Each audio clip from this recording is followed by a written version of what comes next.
Greetings, everyone. Happy Friday, and welcome to this week's edition of Ask Shane Anything. We're up to episode 108 of this show, which is pretty crazy, and for the first time this past week, we allowed the show to go up on YouTube, albeit in the audio-only form in a podcast feed on YouTube Music. However, after that happened this week, I think I've reconsidered, and this show, we're going to start putting it up on our YouTube channel on a 4-day delay. But still, we're going to put it up there in its video form, which we haven't done before. So hopefully you guys enjoy that on our YouTube channel going forward. I just want to thank everybody who is pledging at that Ask Shane tier or higher at patreon.com/SIFTD for $7 a month. You guys are making this show happen. Obviously, we appreciate all of our patrons. But those of you who are going above and beyond to make sure this show happens really is appreciated.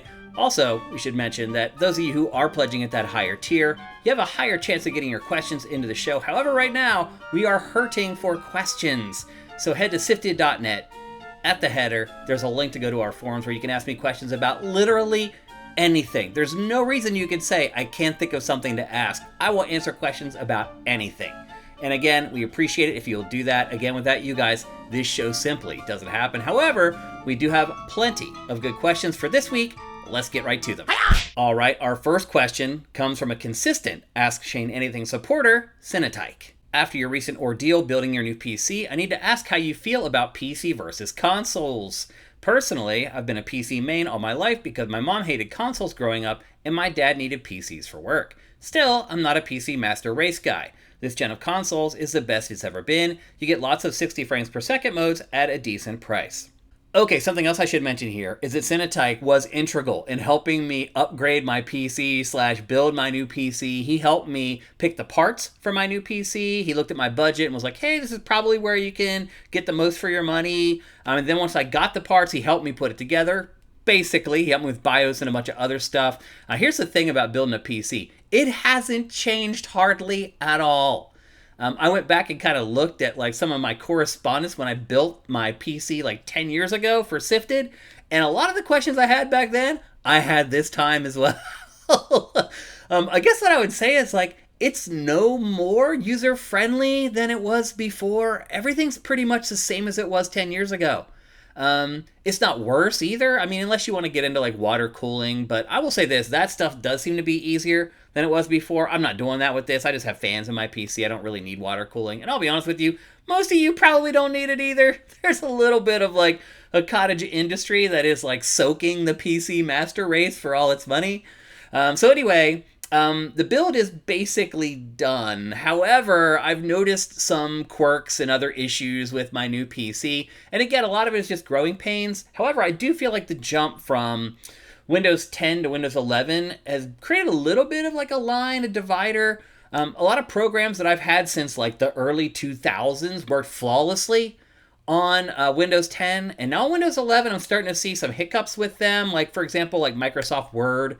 I have Microsoft Word from like 2003 or whatever. It's worked on every PC I've ever had, and I just need it to write. I don't need it to do anything else, so it's good enough for me. The 2003 version is fine. But in Windows 11, it has all these weird hiccups. Like you load it up, and if you go back to the program, it'll pause. It'll say like not responsive or what. That never happened on Windows 10. And then there's the usual stuff that comes along with building a new PC and like basically wiping your hard drive. Because what I tried to do was use the same Windows 10 hard drive I had in my old rig and just put it in this new one. That presented a ton of issues. And if you want to know more about that, you can just watch the latest Game Face where I detail that more. But more of the issues were like, you couldn't use like a lot of hardware. Like one thing is that this motherboard doesn't have as many SATA connections. It doesn't have as many PCI slots. So like I had a video capture card that was in my old PC that I can't use. I had to disconnect my Blu-ray drive in this PC because what they're trying to do now is pushing you towards using NVMe drives. I think I got that right. Which are just these like little stick drives that you bolt directly onto the motherboard instead of using mechanical hard drives. However, I need huge hard drives for like archiving all our shows and like storing all the B-roll footage of the games I capture. So I have several huge mechanical hard drives that I still need to use. So I had to sacrifice some things. And this was a, I won't say top of the line, but it was a gaming motherboard.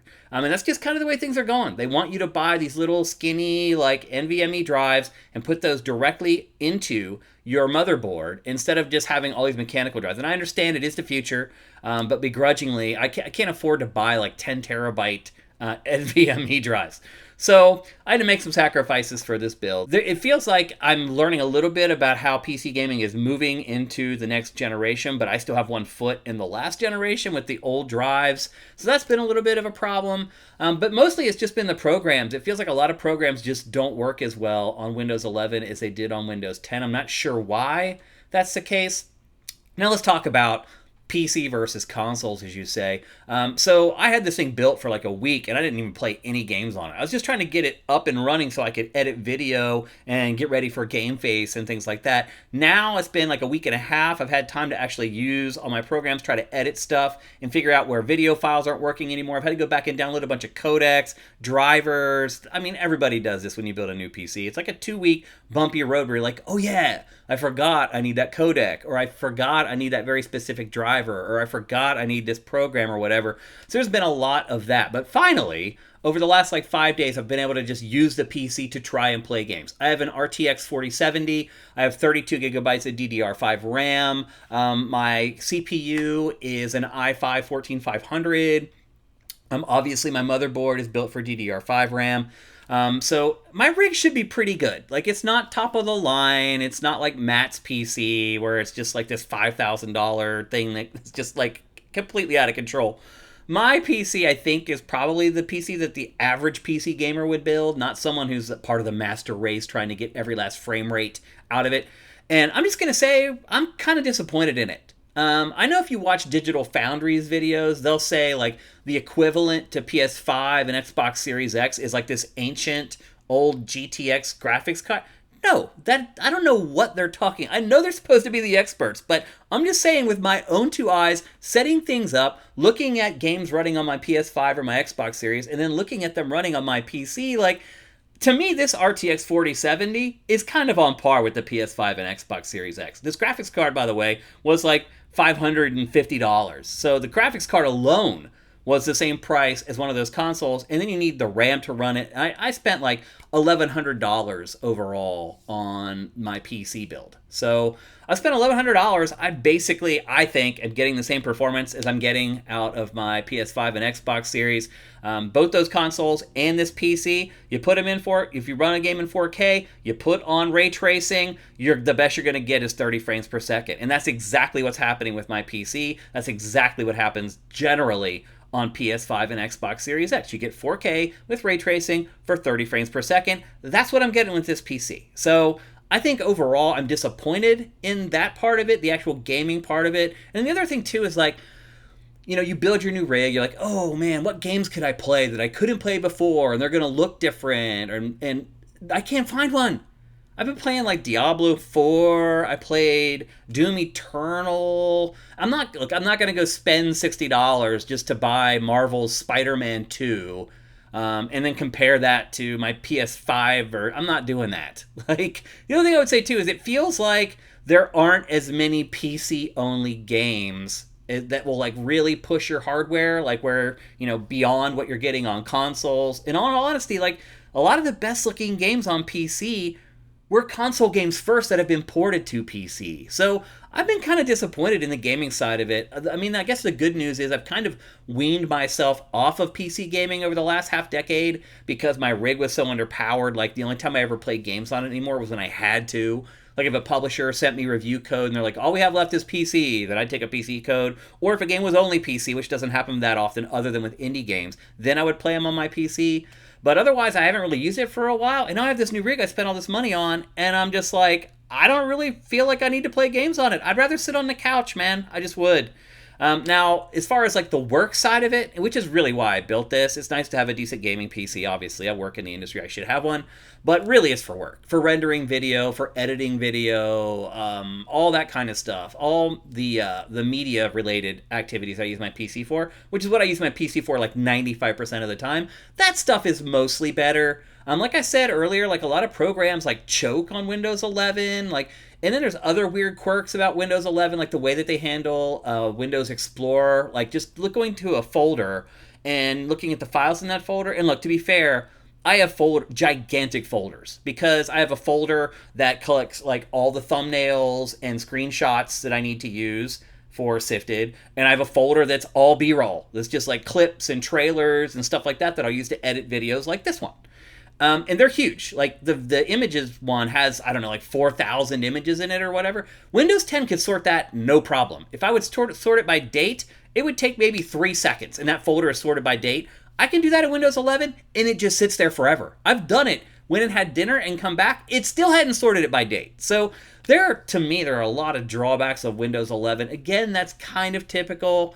But as far as like using this PC for work and things like that, the CPU is the most important thing. And again, I have an i5-14500, and that thing does seem to make a huge difference for me in a lot of ways, as far as rendering video, how quickly the editing program works, like Adobe Premiere, how, being able to scrub through footage, like all that stuff makes a difference. The DDR5 RAM doesn't hurt either.